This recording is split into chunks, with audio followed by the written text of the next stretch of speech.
All right, welcome everyone. We're really excited to have you here today. For those of you who don't know me yet, my name is Marian Garcia. I am the head of marketing here at LBAN. I see some cities over here in the chat. Let us know where you're joining us from. I see San Francisco, Austin, Houston. And if you're an LBAN alum, which cohort are you joining us from? At LBAN, we're a national nonprofit that partners with Stanford to empower Latina and Latino entrepreneurs. We basically do this through our three pillars, which are research. As you all may know, we have our State of Latino Entrepreneurship Research Report, which we launch every year to explore the big opportunity that Latinos represent for the whole US economy and the challenges that they continue to face. The other thing that we do are our business programs, which we have our business scaling program at Stanford and our new startup accelerator for VC-backed companies. So if you're a Latina or Latino entrepreneur looking to scale your business, my colleague Alejandra will be pasting the link here on the chat so that you could learn more about our programs. And finally, we do a lot of ecosystem building all across the country. So next week, if you're near Tampa, we're having a networking event where we'll showcase a little bit of our research and then have a networking opportunity. It's a free event, so if you're able to join us, Alejandra will be pasting the link here as well. So to get us all started, I have the pleasure today of introducing Professor Ilya. Professor Ilya is a Stanford GSB professor of private equity and venture capital, and he's also the founder and faculty director of the Venture Capital Initiative. Professor Ilya has been researching and teaching about startups and venture investing for 20 years. He has been also generous enough to support us at the Startup Accelerator. We had him at Stanford a few weeks ago. He gave an amazing lecture. All of the entrepreneurs were truly inspired, and he shared a lot of knowledge, so we're really thankful for that. And his research has also been featured in a lot of this media, such as the New York Times, the Wall Street Journal, and a lot of these major academic journals. So with that, Professor Ilya is really a world-class expert on venture capital. We're really excited to have him here today. It's going to be really engaging, really insightful. He has a new book coming up, The Venture Mindset. You'll hear more about it. The link will be here on the chat. You're able to pre-order the book. So please go ahead and do it now. Alejandra will be pasting the link here as well. But with that, I'll pass it over to you, Professor. Thank you so much for joining us today. Thank you so much, Marianne. Hello, everybody. First of all, I think I can see a couple of faces familiar from the Startup Accelerator days several weeks ago. Fantastic. And also, it's great to see some new names and new faces. As Marianne said, I've been at Stanford for 20 years, and I've been teaching venture capital for many years. And in fact, I will show you my very first slide is going to be some statistics about my students who took my class. A couple of points before we start.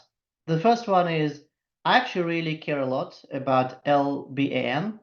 And let me mention that I was introduced to LBAN through a dear colleague of mine, Professor Jerry Porras at Stanford, who told me all about you. And I'm very excited to be here and support you.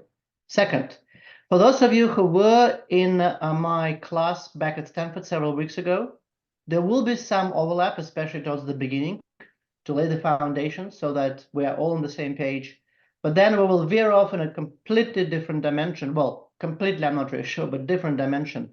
More about contracting and negotiations with investors for founders. But you will hear some familiar stuff in the first 20 minutes. So first of all, it's better to see it again, but second, don't despair. There will be a lot of new material as well. And finally, before we start, I asked Marianne and her colleagues, I would love to see a poll.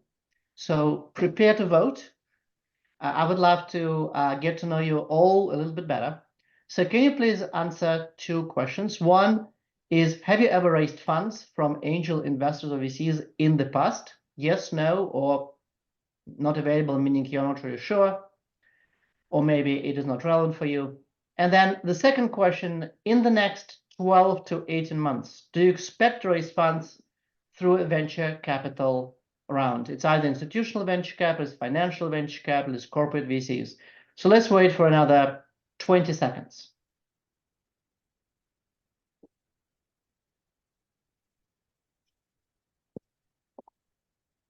Okay, fantastic. So a third of you did raise from angel investment VCs and can share your experience with us. So please do so in the chat.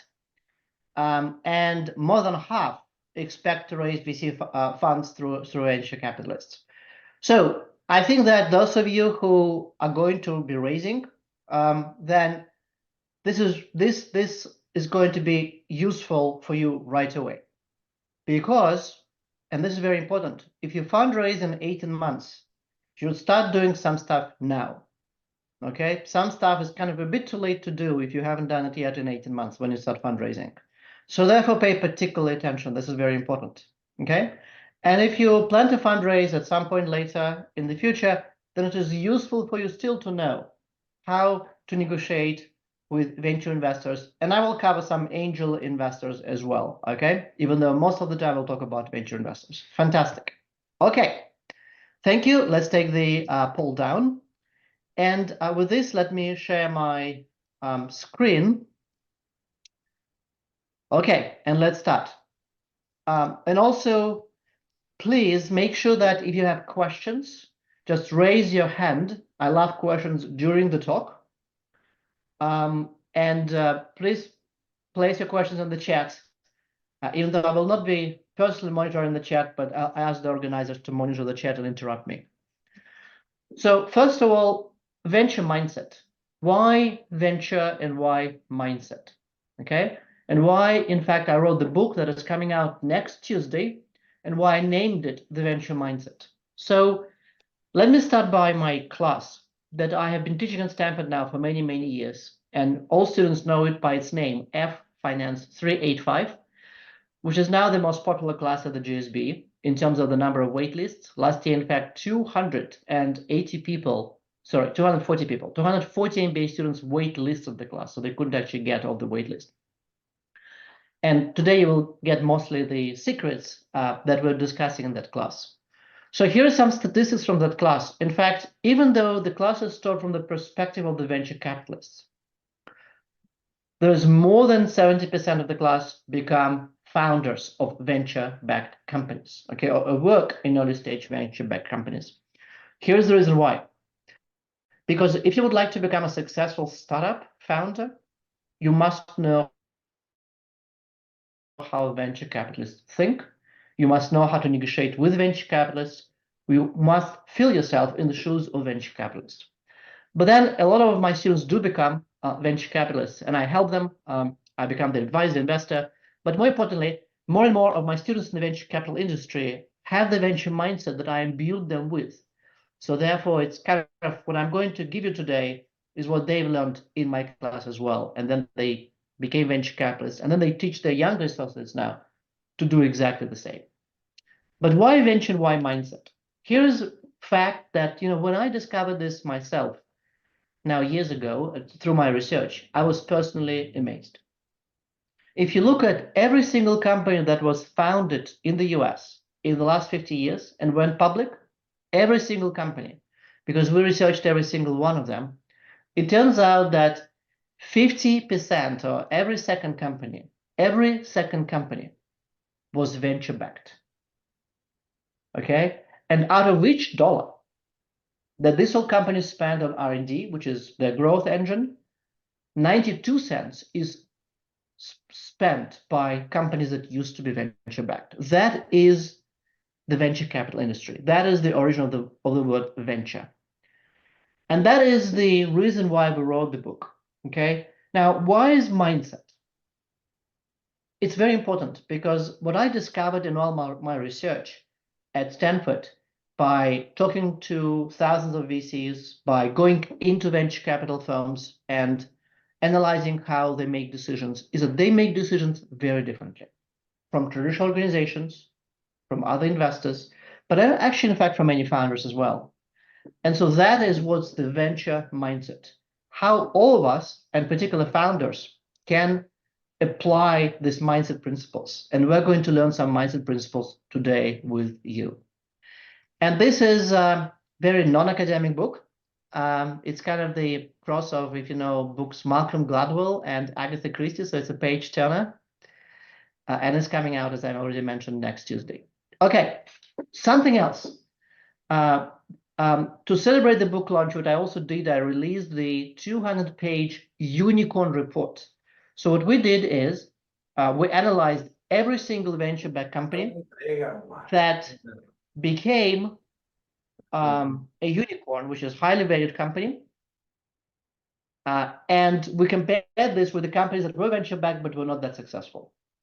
So this is more than 200 facts about unicorns. Okay, so check it out if you are interested. So let's now start. So first of all, there are 9 key principles in the venture mindset. We'll cover a couple of you that are relevant to the contracting and negotiations with venture capitalists. And other principles are extremely relevant for other parts of the growing the company very successfully, but we will not cover this today. Let me start with principle number 1, that every single smart, successful VC follows. Home runs matter, strikeouts don't. What this really means is that if you look at the statistics, and I keep statistics for every single venture-backed company that was ever founded by VCs in the United States, then statistically, what you see, if you look at typically 20 early-stage venture bets, so startups, you have in about 15 to 16 cases, you have failure. So in fact, there's a lot of failure, okay? And VCs don't run away from failure, they embrace failure. Then there's going to be a couple of cases of an okay returns. And then statistically, 1 out of 20 is going to be a very successful home run. A home run means that for every single dollar that investor puts in, they will get at least $100 back. Okay, so that is the reality. So therefore, here's the point for founders raising money. First, the way venture capitalists are going to evaluate you, they will ask yourself a question. They will ask themselves a question, and you as well. What are the odds you are going to be a home run? What are the red flags that will tell me, as a venture capitalist, you are not going to be a home run? And all that decision-making process at the end of the day, okay, and all the negotiations and contracting is all about how to increase the odds of home run returns. Nothing else matters. They don't really care whether they're going to, at the end of the day, lose 20 cents or 40 cents on your company, or whether they're going to make 20% return, okay? When they negotiate, they don't care about this. They care only and only about what is going to happen in the case of the home run, okay? So that is the principle to remember. Now, what this practically means. So this is practically means, and by the way, I will share the deck with you, okay, with everybody, but please make notes now. So what this practically means is the following. As my friend Alex Rampel, who is a partner at Andreessen Horowitz, says, errors of omission are much bigger than errors of commission. So they care about companies that they missed and became great. They don't care about companies they invested in and didn't become great.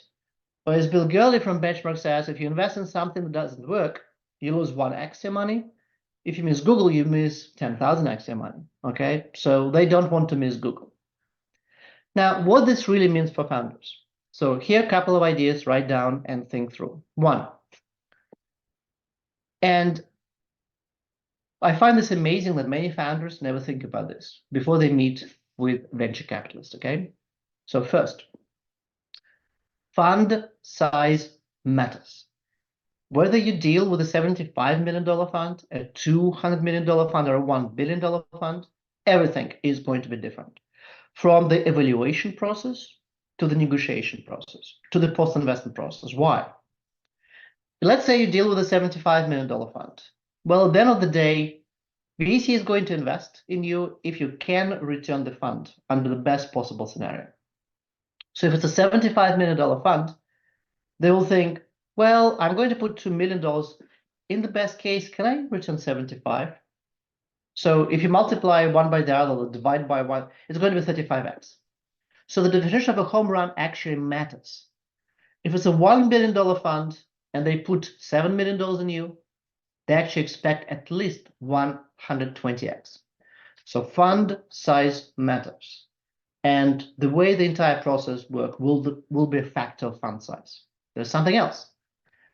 As a founder, when you start talking to a venture capitalist, make sure you know where their fund is in its investment cycle. That's very, very important. Why? The investment cycle, or it's called investment period typically, is between 3 and 4 years. And whether it is at the beginning of the investment period or at the end of the investment period matters dramatically. Because by the end of the investment period, VCs know that they have less time for their investment horizon. That really means that they will invest in deals that are more likely to be successful faster. Okay? But also, they will already have a lot of portfolio companies that they will compare with. Okay? And as a result of that, what's actually going to happen is that the performance of their existing portfolio companies in this fund matters dramatically. So find out whether they already have portfolio companies in this fund, and if so, whether any of the portfolio companies already became a home run. That will matter for their decision about your company. If they don't have a home run and they're close to the end of the investment cycle, investment period, they will be much more likely to take risks. So their threshold for the home run will go up. And when I discuss negotiations, that will matter in their negotiation tactics, because that they will dance from this point. Because they now know, let's say, for example, I already invested in 20 companies, and I kind of know I'm in year 5 of my fund, and I don't have any companies that are very successful. That's very unfortunate. That also means that if I invest in you and you're going to be successful, I really need to ensure I have great return. So therefore, I will be negotiating very hard. If I have a home run, turns out to be I'm much less risk-loving, and it will be much easier to negotiate with those venture capitalists. Okay? So as an entrepreneur, you absolutely must find out. You must do the due diligence on these 3 questions. Okay. Let's do the second principle. Where can you find the venture capitalists? Okay, we actually spend a lot of time on this in the book about where can you find the venture capitalists. The answer is not in their offices. In fact, I have amazing statistics. On average, VCs are in their office about 0.9 days per week, actually less than 1 day per week, typically on Mondays. By the way, if you do want to meet a VC in their office, come only on Monday. Because they're there, they have their partner meetings, and the best way to try to hit them is early morning on Monday before they start their meeting, late, or during various coffee breaks. Okay. So you find them in coffee shops, industry events, pitch events, because they know that the venture capitalists know that the best opportunities that nobody else found are somewhere else. Okay. My research shows the great diversity of deals where the venture capitalists come from. So I will not have time to discuss all of this in detail. That's in the book. But let me mention 2 things for founders that I think are critical. The first one. So let's say you don't know venture capital. So let's say you found this venture capital firm. You think that they should be interested in your company, okay? But you really don't know them. So how to do it? How to earn introductions. Okay, here's 2 shortcuts. The first shortcut, it's here. Referral by portfolio company. And notice it's only 8%, but that's because most founders don't know this trick, this shortcut. Okay, so now you do. So here's what to do. Find out this venture capital firm, find us this venture capital partner, find out the companies that venture capital partner is right now an investor on the board. Typically, successful VCs are on the board of 8 to 12 companies at the same time. For every single of those companies, find out the CEO and every single executive. It's going to be about 70 people, maybe more. And then try to search your LinkedIn, your Rolodex, try to identify at least one of those people whom you know. So the chance that you know some of them is much higher than the chances you know that venture capital partner. The referral through any executive in the current portfolio company of a venture capitalist is the most powerful. If you get recommended by, let's say, chief marketing officer of a portfolio company who will email your blurb, the introduction to a venture capitalist and say, hello, here's the company I met. They're doing this great. Here's the blurb. Do you want to meet with them? A venture capitalist always feel obliged to meet with a referral by the portfolio company. I mean, it should be a positive referral, of course, okay? But that is very powerful. So this is the first shortcut. The second shortcut is cold calls. Academically, it's called inbound from management. And VCs will tell you cold calls don't work, okay? So don't trust them. By the way, trust their actions, don't trust their words very often. Here is the results of my research. Some years ago, well, to be precise, I think 7 years ago, my student Will Gornal and I did this research. We created 50 fake startups. For each fake startup, we created a website, we created LinkedIn profile, we created a blurb, we created live. We also created 200 fake founders, okay? We created beautiful blurbs, decks, etc. And then we have the database of every single active VC in the United States. So we sent cold call emails asking for a response about the startup, about the fake startup from the fake founder to actual real-time active VCs. Okay, so that is that is the example, and later on when I send you the deck, you'll have a chance to check it. So it's a very short, of course, email. Of course, we spend a lot of time crafting these emails pretty well. I can tell you that I worked with about 5 very close VC friends in secret who helped me with this research. Every single one of them told me, Ilya, do not do it. It's a waste of your time. We never respond to cold calls. So we did it. And what do you think the response rate was? Because the VCs told me it's going to be like 0%, like we definitely do not respond. But I knew from my data that is not the case. Okay, so that's why we did our research. It turns out that the response rate was amazing. We had 50 startups. For the least popular startup, the response rate was 8%. 8%. For the most popular startup, the response rate was 15%. Now, the response rate was, can we meet for coffee? Can we get on Zoom? Can you please answer these questions? Can you please send me a pitch deck? Here's my partner, Mark, who would like to meet with you. So cold calls work. Absolutely, if you have a warm introduction, it's much better. But if you cannot find anybody, cold calls work. Of course, you have to be very, very careful about crafting those cold emails, okay? And a couple of pieces of advice right away. First, there must be at most 2 paragraphs. So the introduction, like hello, the signature, 2 paragraphs. The first paragraph is about what you do and the pain point and why this could be a home run. Remember, home run, home run, home run. The second paragraph should be about you and the founding team, why it is you who will make this startup home run. It's called founder or team to product fit, founder or team to market fit. So these 2 paragraphs will earn you a response to a cold call. By the way, what we also found that most successful VCs are more likely to respond. Most successful VCs know they have to get outside their 4 walls.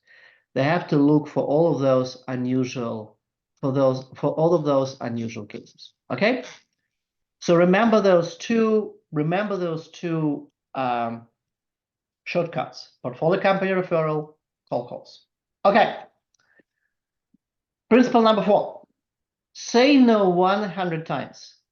VCs are great at identifying a lot of opportunities. They're also great at cutting their funnel very, very efficiently. So for every single investment that they make, they say no to more than 100 investments. Okay? And more importantly, they do it in two different modes. At the top of the funnel, when they go from 1 to 10, which means that they go from about 100 opportunities to 10, they use the so-called fast mode. And then they use the so-called slow mode. So that's important for founders to know. I call it fast lane and slow lane. And fast lane effectively is the red flag lane. And the slow lane is the slow due diligence lane. Okay? So what is the fast lane? I call it the red flag approach. The red flag approach. The only question that VCs really are asking at this stage is why they should not invest. Why they should not proceed with even looking at this startup. Why this startup will never become a home run. Notice, not, never. So it's a negatives. They try to identify why they should lose interest. Okay, for the book, I've done a lot of fascinating research. One of my fascinating research pieces is we watched hundreds of hours of Shark Tank show for research, okay? By the way, we also watched the Canadian show, the Canadian equivalent, which is called Dragon's Den. So why did we do it? Because we wanted to see how sharks and dragons react to their red flags. So here's what happens. A shark will ask a question to a founder. The founder responds, and you know from the response, it does not meet the red flag. One of those not, never questions. And then you observe, okay, and the TV show is great because you see the picture of the face, the dynamics of the face. You observe psychologically that that shark immediately loses interest. That's that. For the rest of the show, they actually even don't ask more questions. The same will happen to you at this stage.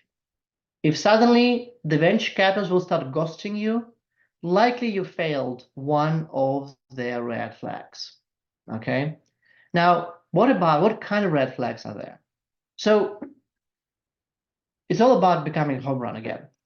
And I would say from my research, there are only two types of red flags, really. The first one is about the team. Why you?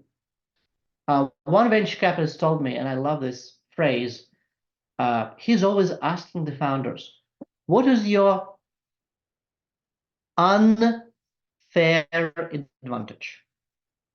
Unfair, which is why you're better than anybody else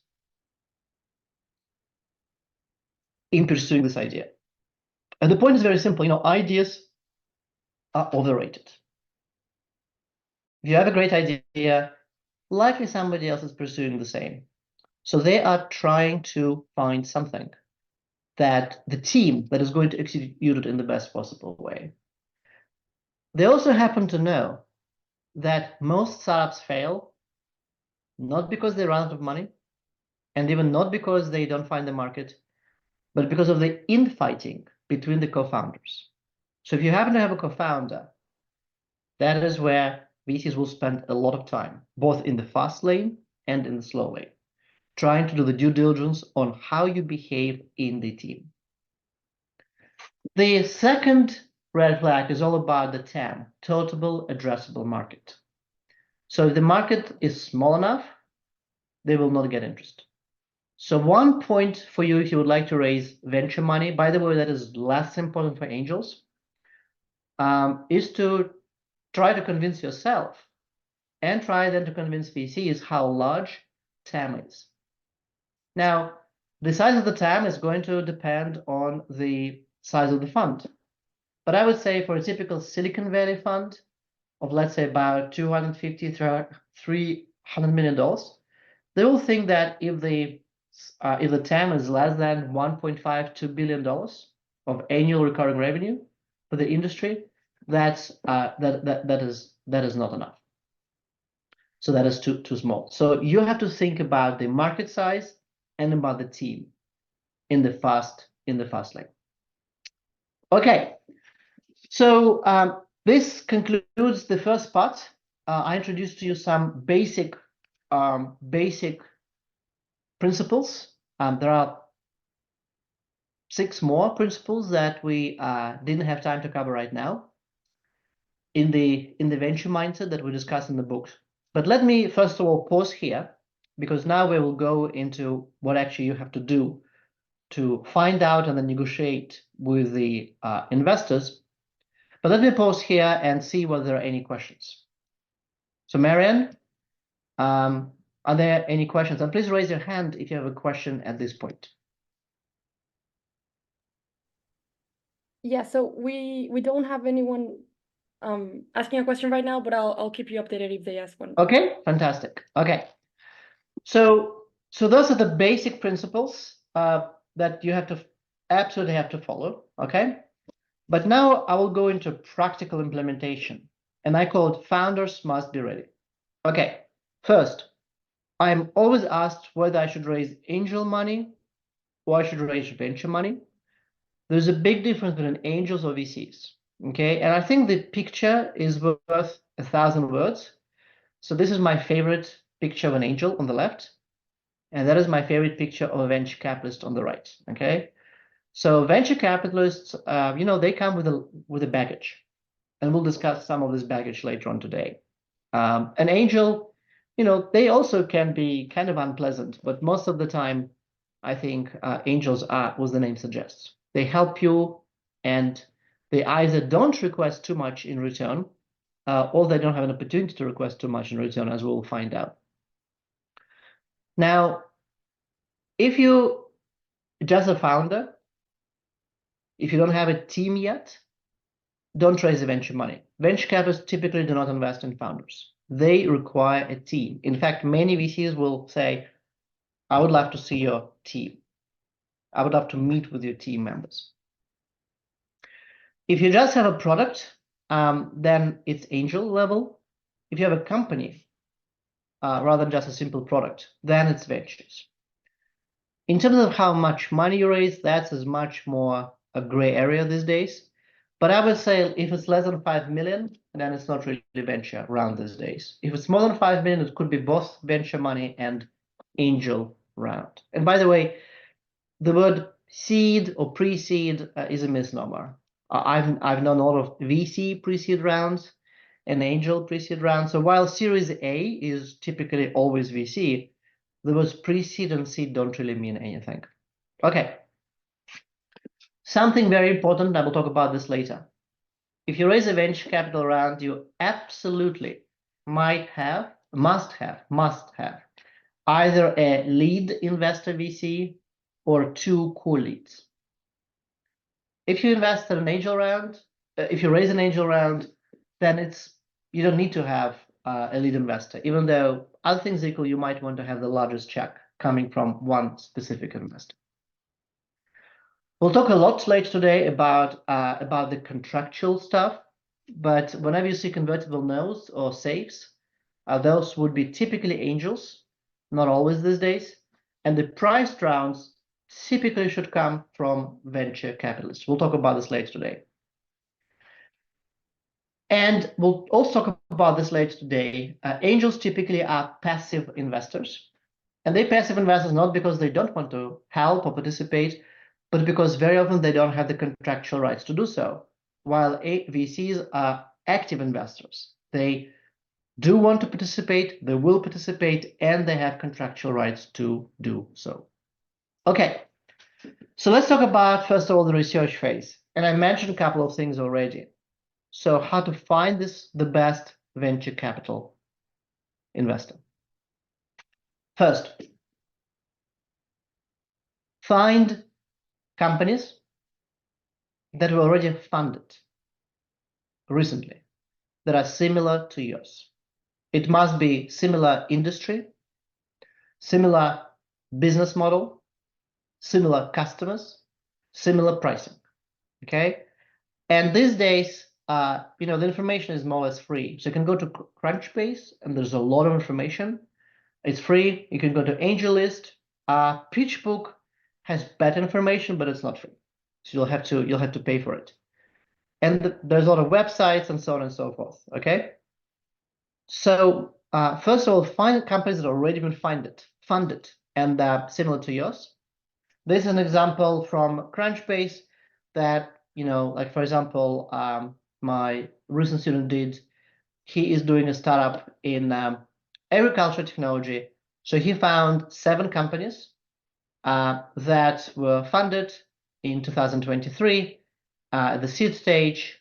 And in fact, before he did this, he didn't know any of them because they were not in Silicon Valley. Well, agriculture technology, like in Michigan and Florida, etc. And from Crunchbase, he in fact found a lot of information. Okay, and then he investigated every single of those companies. And how you investigate? You find every single investor that is reported to have invested in them. Okay, so who are the investors, and specifically who are their lead investors? Crunchbase does not report this all the time. A shortcut: identify investors, go to the websites, identify every partner, go to the LinkedIn, identify whether they're on the board of those companies or not, or whether they mention those companies on their LinkedIn profile or their website. So identify this. And then ask yourself how much this company is raised at a similar stage to yours, and what is their pre-money and post-money valuation. Okay. So start by doing research on the companies and on their investors. Okay, prepare your mind. If you're looking for an angel money, then also find successful entrepreneurs in your target industry. In my experience, most successful angels, especially for niche industries, are those that were successful entrepreneurs in the same or related adjacent niche industries, exited, now have liquidity, and would like to invest in the next generation of the startups in their industry. And then do your due diligence, find angel groups, find accelerators, find micro VCs. So there's around 2,000 angel groups in the United States. There's definitely more than 2,000 accelerators. And now there are a lot of micro VCs. I define micro VCs are the professional VC firms with less than $25 million under management. So they typically have an opportunity to give angel-sized checks. And again, the best way to find those is to see in which companies they invested. They must be interested in companies similar to yours.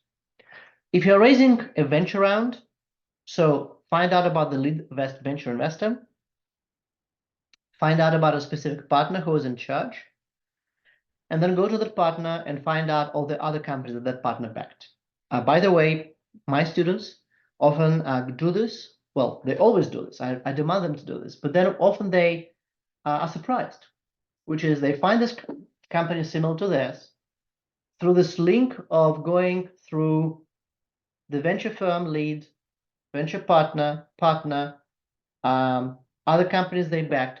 They find companies that they were not aware of that are very similar to theirs. Okay, and then explore those companies. Okay, that is your research phase. Another one is I think you have to get to know investors, so you have a relationship with them before you're raising a round. So that's why if you decide to raise a round in 18 months, do it now. Don't wait. Like, do it today after the session. You know, you will spend like 2 days. They're going to be extremely productive. Just trust me on this. On try to identify all those companies and investors, and try to think how to relate to them, how to get connected to them now.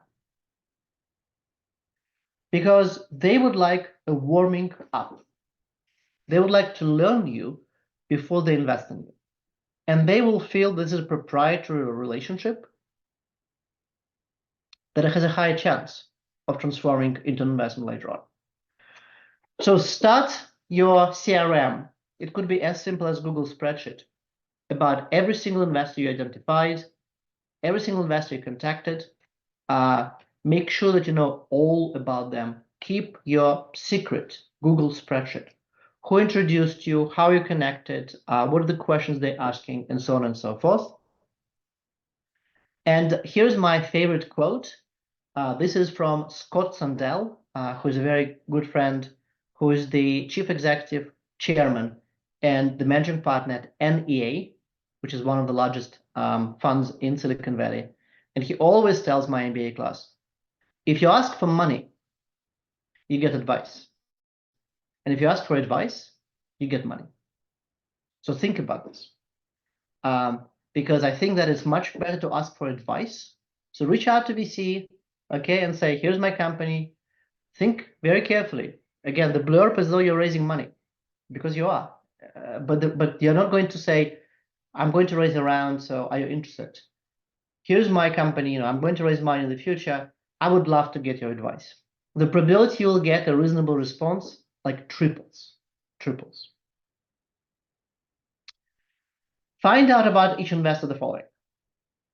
So their current and their past portfolio companies and their outcomes. Your connection, who can make the intro. How can you do due diligence on them? What is their dry powder? Dry powder means how much money they have to invest in new companies. Are they going to raise new round? Are they going to raise new fund very soon? And find out how they make decisions. The way to do it is to approach maybe a junior partner and associate in the firm and find out, most importantly, are they doing this unanimously, which means that all the partners in the venture firm have to agree? Do they vote? Or it's independent decisions, which means that you really have to convince only one partner. Nobody else matters. Depending on this, your approach should change because you need to convince everybody in the firm. You need to get introductions really to more than one partner. And you need to understand their similarities, the way different partners make decisions and so on, okay? If you need to convince only one partner, that's that. So, Professor, we received some questions in case you want to... Let's do it. Perfect. So Santiago is asking if you recommend being open for pre-seed round together with angels and VCs. That is a good question. Be careful about VCs in the pre-seed round. Now, when I say the word VC, again, you have to exclude those micro VCs.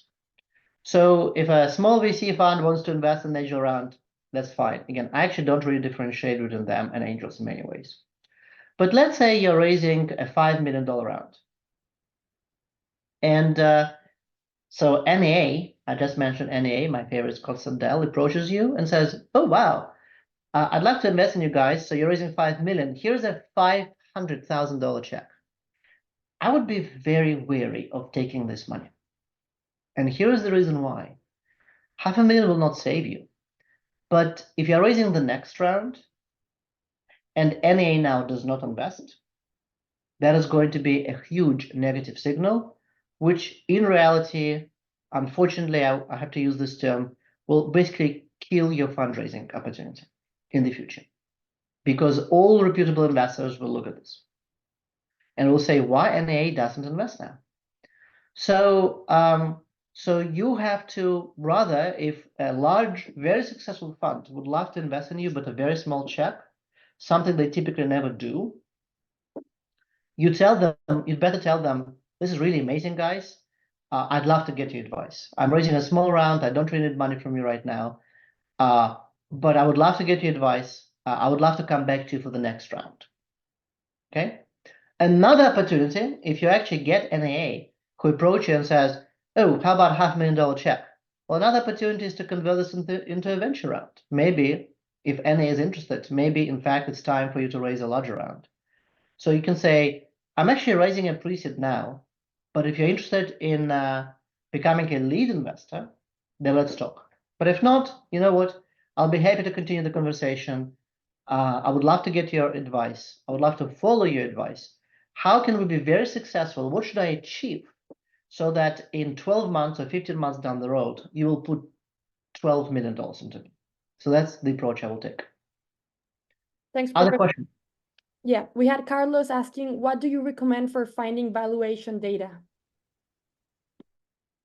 Well, that's a good question, Carlos. So if you do have access to PitchBook reports valuations of most companies. Unfortunately, you have to pay, and it's not trivial amounts.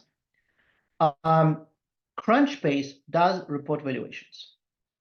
CB Insights does report evaluation. They have evaluation reports. There is also the Unicorn Prime Index report. Now, they kind of report about unicorns, but in fact, they report a lot of valuations for earlier stage companies as well. And then there is a lot of articles in TechCrunch all the time that discuss valuation trends. So Crunchbase would be individual company reports. PitchBook, if you can afford, that is going to be, they report valuations on about 95% of startups and about maybe 40% of seed stage startups. Okay. Let's say you can't get valuation at all, here's a shortcut for pre-seed rounds. Typically, pre-seed rounds will be between 10 and 20% of the company value. So if you know how much the company raised, then just you can estimate the range. So the company raised $3 million. You don't know anything else. Okay. I will say it's reasonable assumption the valuation cap is going to be between 15 and 30 million. That is going to be my rough guess, if you have no other information. Any other questions? Yeah, we have Gerardo asking if it makes sense to establish relationships with VC before having the ask, and what kind of structure or team dynamic is it ideal? A strong founder for decision making, or another model? So don't establish a relationship with a VC just to establish a relationship. They have no time and they will think that you're wasting their time. Establish a relationship where you're already growing, where you're likely already going to raise soon, where you have something to show them. Again, think about this. Step back and prepare your deck. I'll tell you later how to prepare a deck, okay? So prepare your deck, prepare your pitch, prepare your blurb. If you don't have something yet to prepare, this is no right time to establish a connection with a venture capitalist. So when you're asking them for advice, you're actually fundraising. But you're asking them for advice by effectively asking them, so what should I do so that in 12 months, I will hit a milestone and you will put $10 million into me? Okay, that is effectively a question, even if you don't say this explicitly. And they know the game. They know the rules. And sometimes it turns out you're already ready. Sometimes you will already be ready, so they will say, oh, let's talk now. Okay? But most of the time, maybe they will respond and say, you're not ready. Here's the milestones you have to reach. Here's the ARR numbers we would like to see, etc. Team.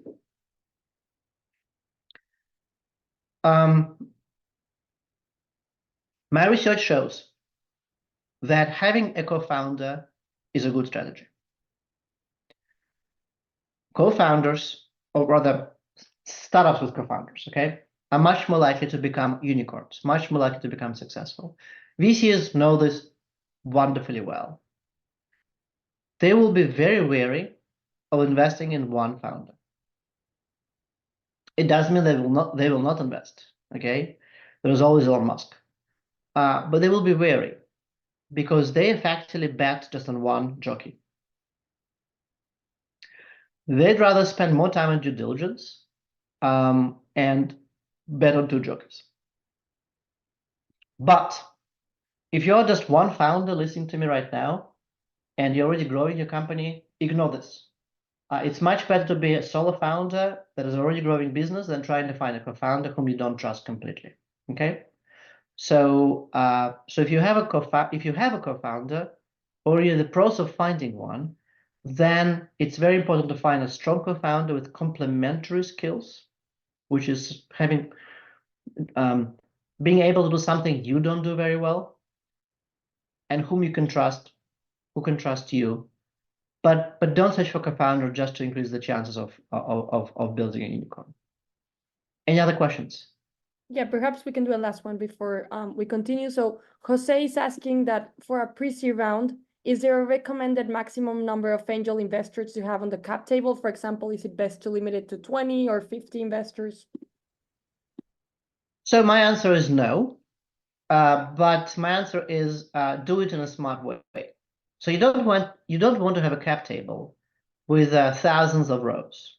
That doesn't look neat, and you will have logistical nightmare. On the other hand, you actually would love to diversify. You would love to have a lot of small checks. So the way to do it is to combine small checks into special SPVs or LLCs. An example is, I invest all the time in my students. If I invest in a non-trivial amount of money in their pre-seed, I'm there on the cap table. But if I invest a small amount of money, relative to everything else, I just tell my students, you know what, you don't want to see me there with my like $10,000. What you want to do is to roll me into the LLC, and there's going to be LLC, it will take one row, and it will have all those angels that invested less than $10,000.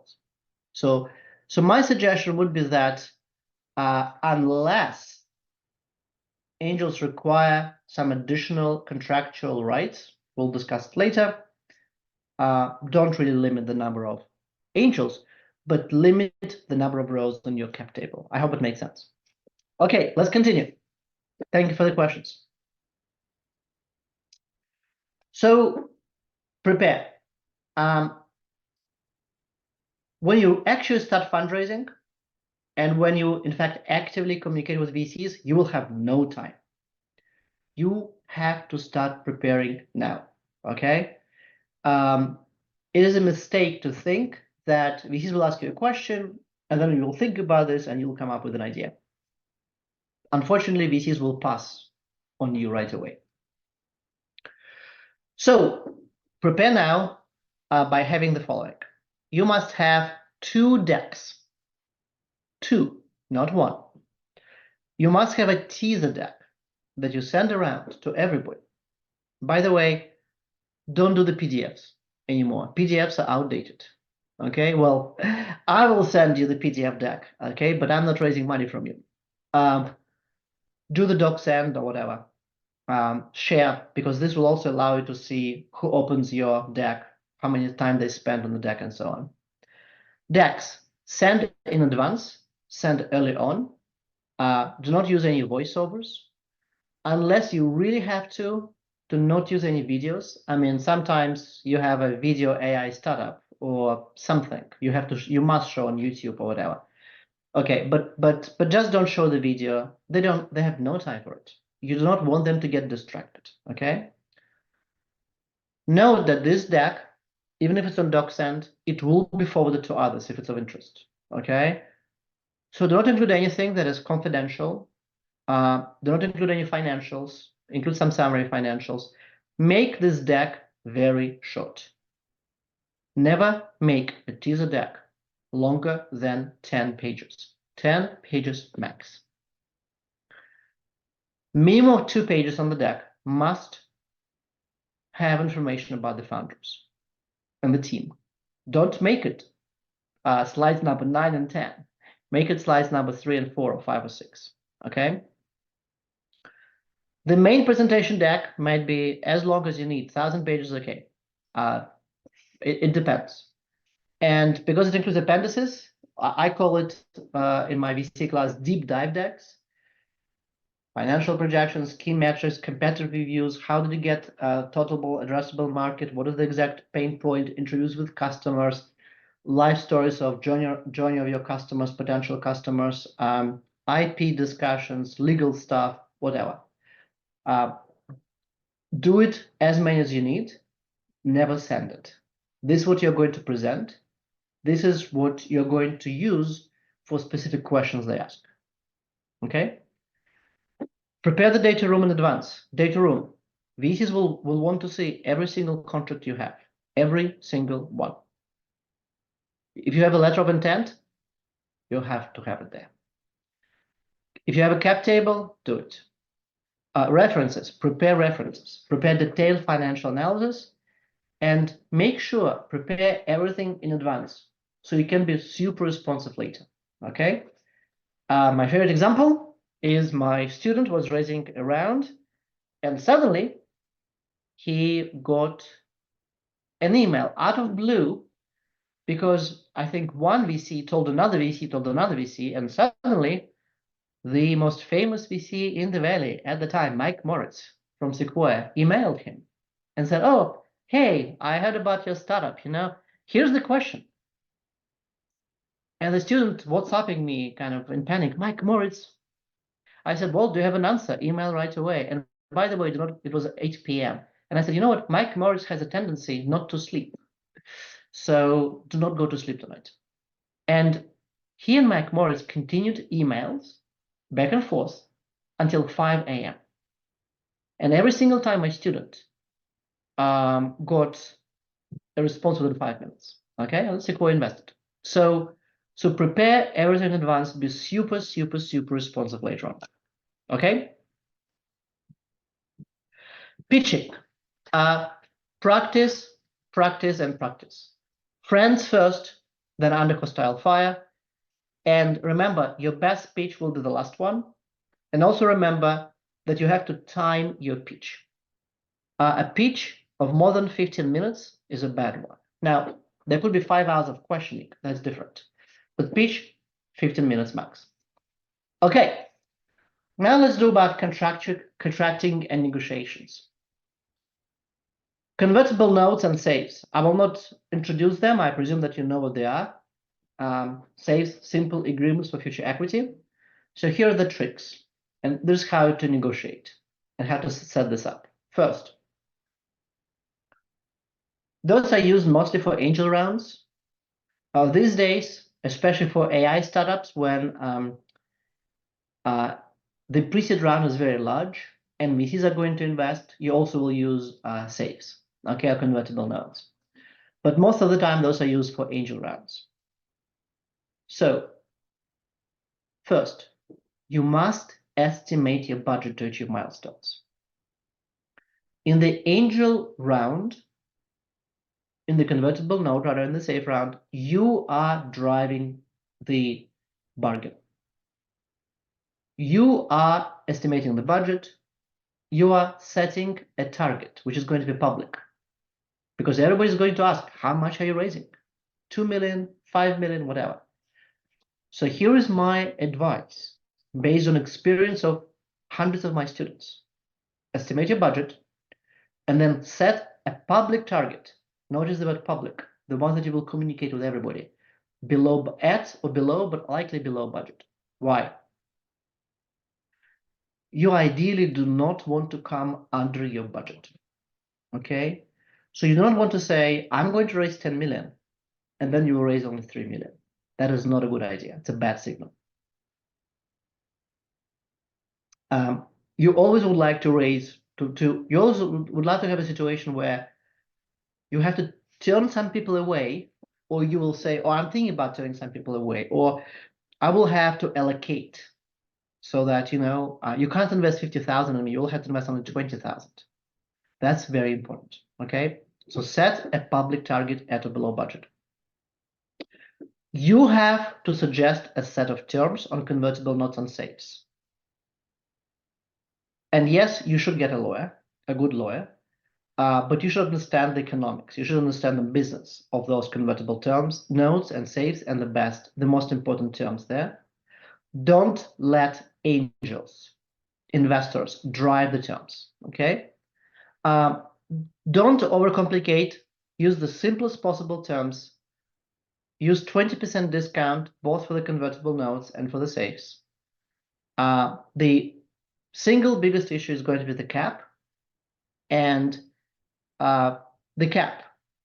I'll have more to say in the next slide, but whatever cap you decide on, adjust based on pushback.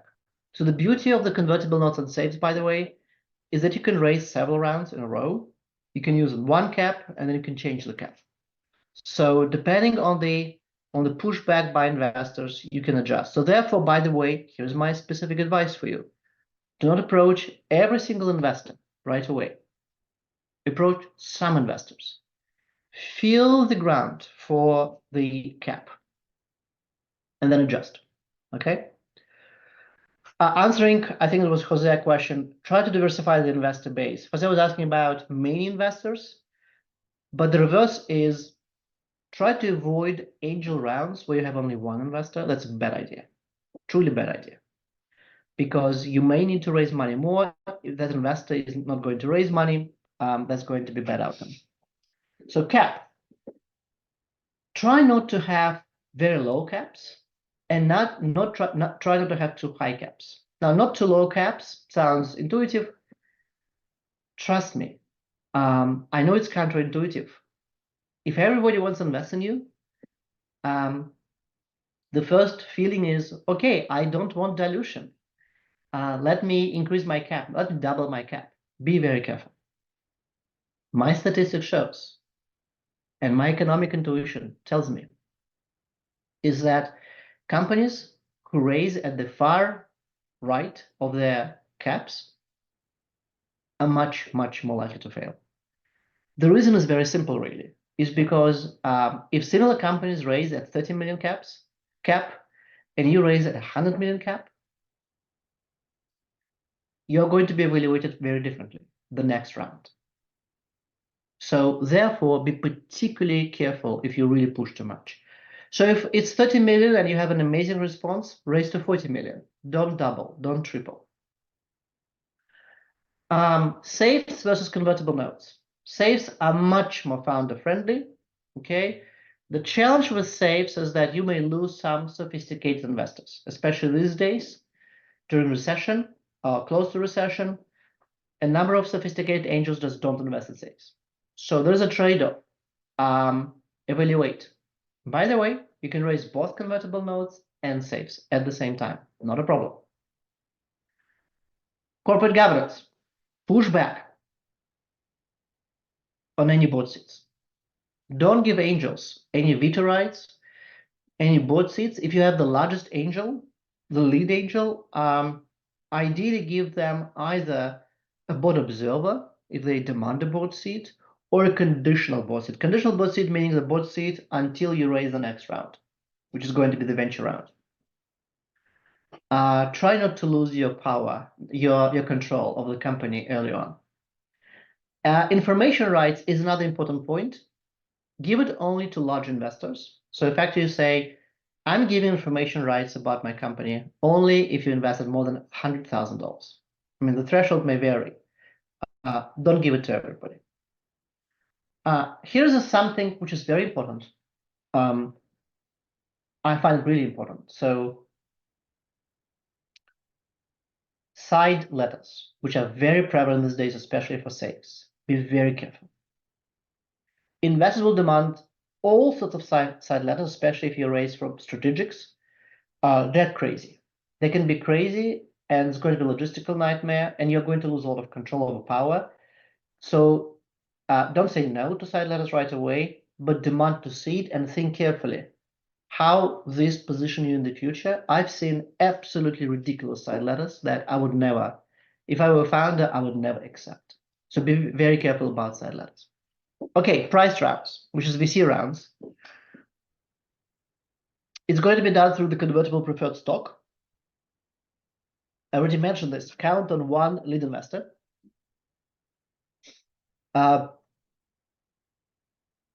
Choose the target amount very carefully.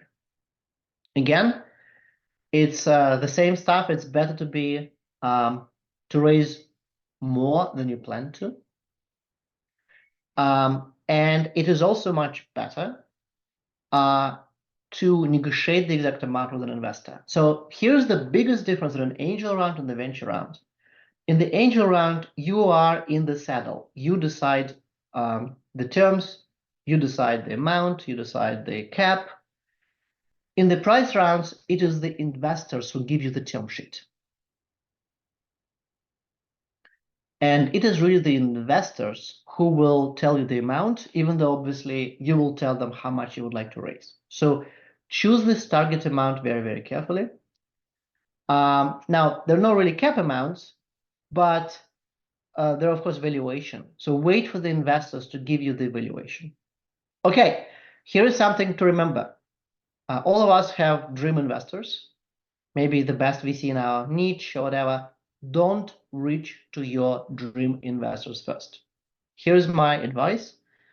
Have a list of investors, have a list of VCs, and then rank all VCs by A, B, C. Investor A, investor B, investor C. A is my dream investors. B are okay investors. C is not really. So reach to B, don't reach to A. Okay? And we already talked about warm interest and cold calls. Professor, we had some other questions in case you Go want. ahead. Okay. We have Lucy who's asking, what are your thoughts on WeFounder? On WeFounder. WeFounder. Yeah. So be very careful because the challenge with new stuff and new ways to raise money is that it may send a negative signal later on to successful venture investors. So what venture investors do not like, they don't like dirty cap tables. So they see in the cap table anything that kind of does not make sense, something that suggests to them that would be very difficult, or they need to clean up, for the lack of the better word.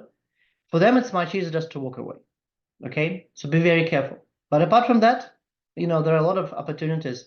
There's WeFounder, there's crowdfunding, there's a lot of stuff. Perfect. Any other questions? Yeah, we have someone else who's asking, how do you feel about one-pagers compared to teaser decks? So one-pagers are great.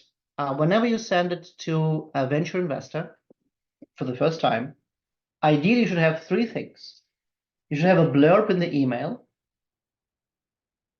You should have a one-pager attachment. And you should have a teaser deck, max 10 pages in the doc set. And send all three at the same time. Different VCs have different practices within their firms, what they send, how they share information, what they save. Do all three at the same time. Okay? Perfect. And we had Fede asking, what are your thoughts or projections for the VC market in 2025? 25. Well, we're still in 24. So my projections for the VC market in 25 is the following, is that it is going to be tough for AI companies. That's my opinion. Because VCs raise a lot of money, but they're investing at a much faster rate. So I think if you're in the AI space, broadly speaking, that you'd rather raise before, well, in the next 6 to 10 months, not in the next 18 months.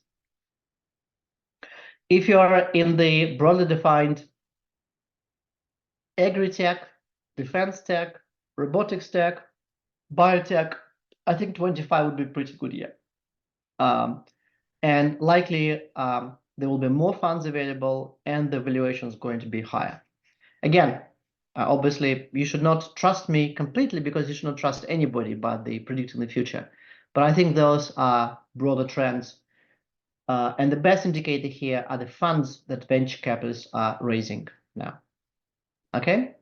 Okay, and one last question from Nadia is, where can you recommend finding angel investors in person? So the best strategy would be to identify angel groups and angel accelerators and angel events. So angels are effectively individuals who like meeting each other. And they meet each other, and very often they invite founders, so founders just can get in. And that is the best strategy. You'll just meet a lot of them. Okay? So typical, if you actually go to the, I think it's called ACA, but you have to check. It's called American Association of Angel Investors. They will have like a lot of events happening all the time. And wherever you are, whether it's LA or Phoenix, Arizona, or Miami, Florida, there will be local angels. There's more than 1,000. There's actually more than 2,000 active angel organizations in the US. And that is the best way. And then when you talk to angels, here's one question to ask them. Write down the question, okay? Because it's not on my slides. Talk to angel. Let's say you meet because they are a member of that angel group. Ask them a question. Oh, by the way, of which other groups are you a member? Because most angels are members of more than one group. I think my statistics shows that on average 2.5 or 3.5, actually forgot now. So try to find out. And then to say, oh, how interesting, I haven't heard about this angel group. Can I get an introduction? Or where do you meet? Or how can I meet other angels from that group? Okay, so that's a great conversation to have with the angel. Or what do you do in that group? And so on and so forth. Okay? So let's move on, because I would love to discuss term sheet negotiations. So to get term sheets, the best from VCs, get more than one term sheet. If you get more than one term sheet, you drive it. If you have only one term sheet, you are being driven. That is the reality. So when you get your first term sheet, immediately tell every other VC from whom you would like to raise money, you have a real term sheet. In the email or WhatsApp message, you must use the word real or signed. That's important. Because there could be term sheets don't mean anything. They must be signed, real. So if you have your CRM of A, B, C investors, and a B investor provides you a term sheet within 1 hour, unless you're prepared to agree with this term sheet, within 1 hour, you must email all your A and B investors with whom you started conversations, or with whom you're about to start conversations. I have a real signed term sheet. So you do not disclose the names of VCs who gave you a term sheet. That is not a good idea. But you should indicate the valuation range. Okay, you do not need to, but you can. And then every single VC you'll contact, they will do two things. They will either accelerate their pace, and I've seen this. I've seen VCs do it, wow, extremely fast, or they stop their work because they think, oh gosh, we cannot catch up. We'll never invest in you. Of course, it also depends on what they think about you as a possible home run, okay? So those who accelerate or encourage, encourage them to offer a term sheet, even a bad one, because having two term sheets is amazing. You will create so many options for you, okay? Many term sheets will have a deadline. Some of them have 24 hours deadline. Always argue for an extension, about a week to decide. VCs don't like it, but they typically will have to agree. I mean, there's no way not to agree, okay? If you have two term sheets, then you just say, look, I have another term sheet. So, and actually you can say, look, at this point, actually your term sheet is kind of a bit better, but I have another term sheet. You know what?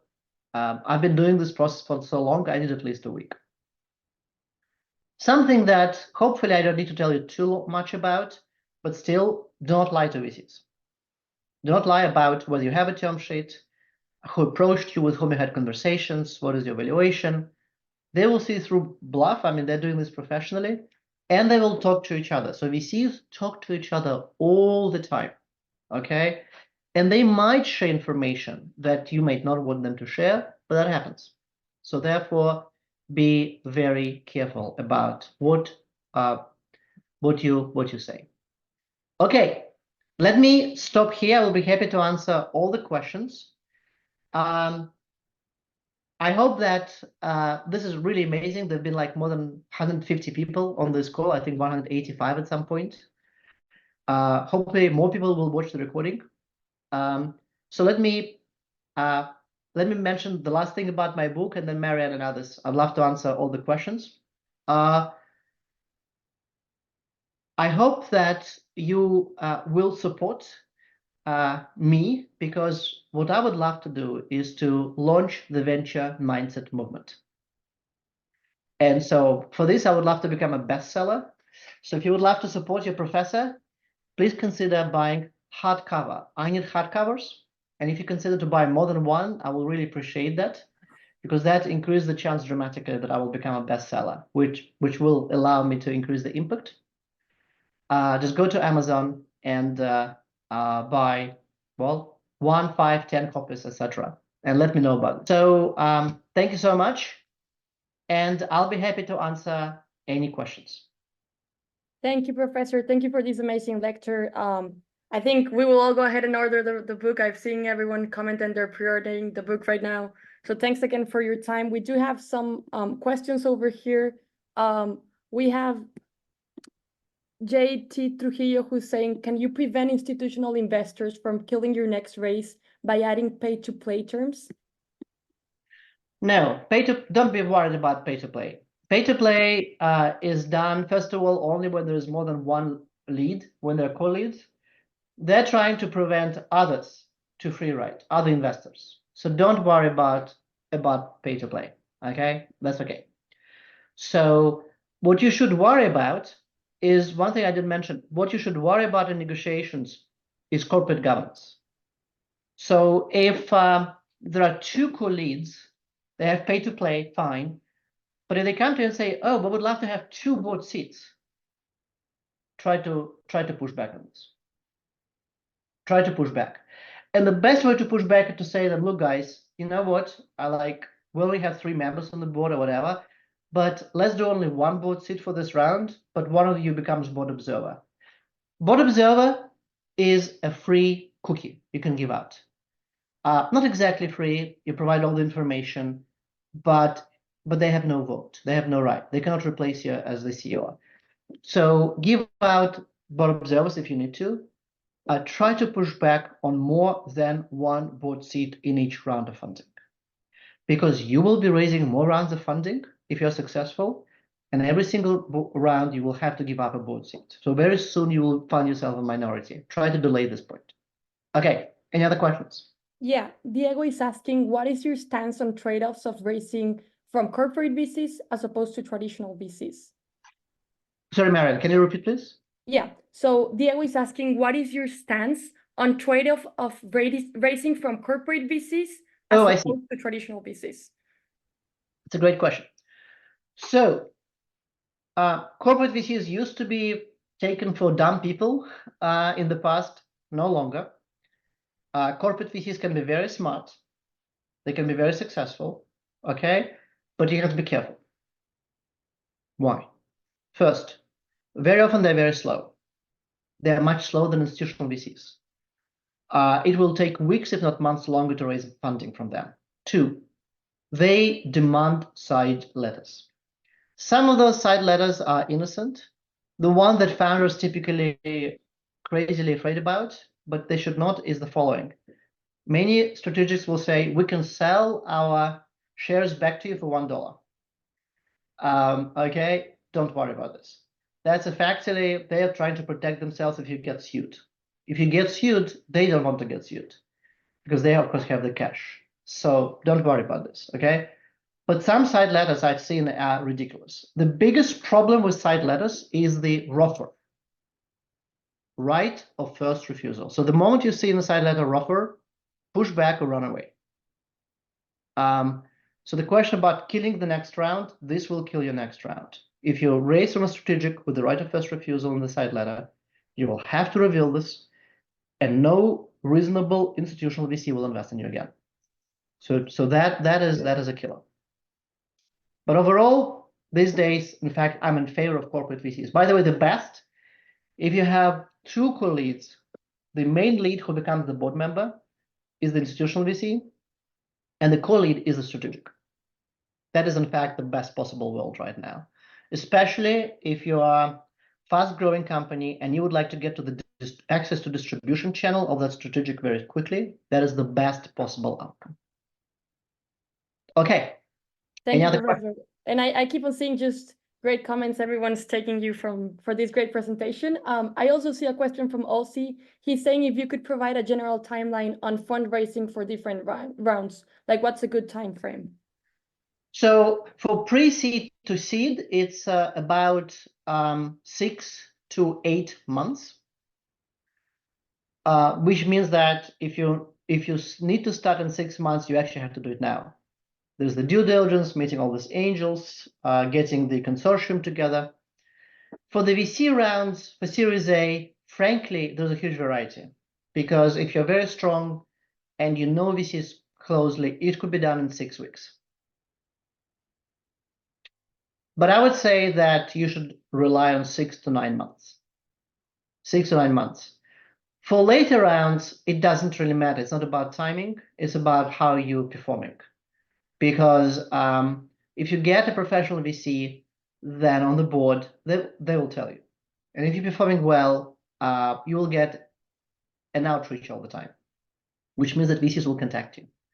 And if you're not performing well, then you will have to raise likely a bridge round from your existing investors. Okay, but again, the biggest mistake I've seen many of my students make, okay, I can tell you, I tell them, guys, you will not be able, however beautiful your startup is, to raise money in 3 weeks. Like, there's zero chance.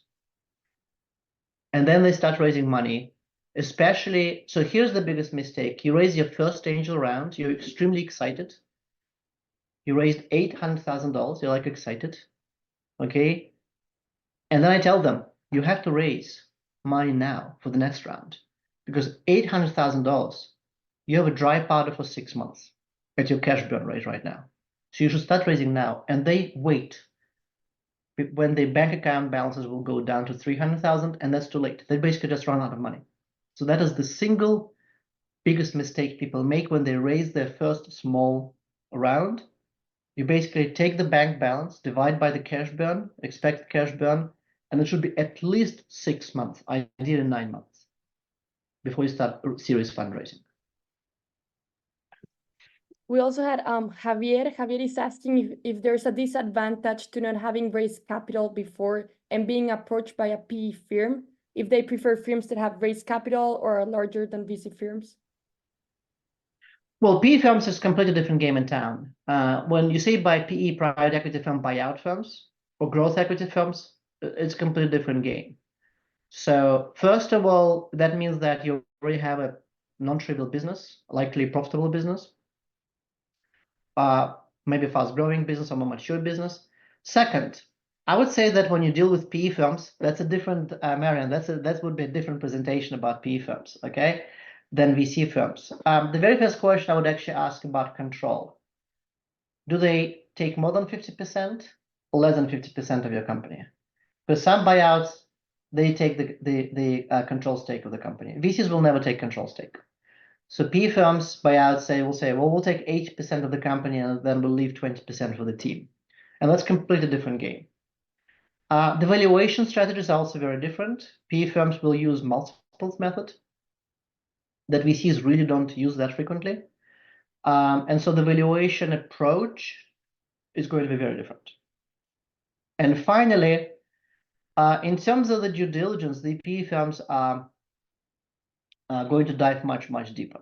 By the way, they also have consultants. VC firms are very unlikely to use consultants to do the due diligence. PE firms will use professional consultants who descend on your firm like, you know, like an army of bugs, and will investigate every single crane and nook that you have. So that's a completely different game. But if you have interest from PE firms, then I think it's a time for you to step back and think about the longer term strategy. Do you want to be in control? Let's say it's your family firm. Do you want to continue to be in control, or do you want to sell out and do something else? That is really the strategy that you have. That is the strategic question you really have to answer. Awesome. Thank you, Professor. We also had another question from Daniel. He's asking if VCs are too distracted with AI. What if your company is not in AI? Oh, VCs are not distracted with AI. There are just some VCs who invest in AI now. Trust me, there are 70% of VCs don't invest in AI. Or if they say so, they just say so at their annual LP meeting. They don't invest in AI. So don't be concerned about this, okay? Again, Marianne, if you cannot find a similar company to yours in the same space that has been funded by VCs at all in the last year, that's a trouble. It's not about AI. That means that your specific niche is unpopular with VCs. That's a different point. Ignore AI. Okay, that's words. Perfect. And then Jim is also asking if you recommend that startups do their cold emails just focusing on advice. So for example, we're looking for advice on fundraising. Don't look at, so yes, advice is great. Don't ask advice on fundraising. Never ask for fundraising. Okay, no, that's not a good idea. Because VCs are not advisors on fundraising. They'll reply and say, well, just go to a professional fundraiser. Remember, your advice, when you're asking for advice, it is actually, you're actually fundraising. So for example, you should ask them, here is our growth numbers, and we're doing great. And we actually would love to ask, based on your experience, you actually were on the board of these two companies, and we would love to ask you what kind of tricks people use to grow even faster, or reached out to that particular customer, or whatever. Try to tailor it to specific, of course, specific partners, specific situations. Don't ask for fund. Don't mention fundraising at all, unless you ask the following question. We're not fundraising right now. We're going to fundraise in 18 months. Here's the information about our company. What kind of milestones we should hit for you to be interested in us? That is the only question to ask about fundraising, if you're asking for advice. Thank you, Professor. And I know we're almost at time, so I'm going to have one last question. Renzo is asking, what AI tools or resources have you identified that help in building a compelling and effective fundraising strategy? There are a lot of AI tools for VCs. The truth is, I haven't seen AI tools yet for founders. There are several AI tools that help you with the decks. At least a couple of them are okay-ish, I would say. So if you have troubles with the decks, then I definitely would use some tools. I frankly would still pay for a human being at this point to help. Definitely, if English is not your native language, make sure that you either use a copy editor or ChatGPT. ChatGPT is great as correcting your English. The challenge with ChatGPT, it's very polite. As a result of that, the language becomes longer. So if you use ChatGPT to help you with the text, make sure to add the command and make it shorter, by the way. Okay, so otherwise it's going to be like by 30% longer. Those are wonderful tools. But the truth is, it might change very quickly. In 3 months, I might have a different opinion. Right now, I have not seen yet the AI tools for founders that help with fundraising that are that terrific. Again, it might change very quickly. Okay, thank you, Marian. Thank you, the entire team. Thank you, everybody. Again, I hope to see you very soon. I'm a great supporter of LBAN. I hope to see you all at Stanford at some point. And by the way, bring the books. I'll be happy to sign them at Stanford. Okay. Thank you so much, Professor. We could all give a round of applause. And I'm sure we will all be pre-ordering your book. Thanks again for your time, Professor. Okay. Thank you so much for now. Okay. Bye for now. Thank you.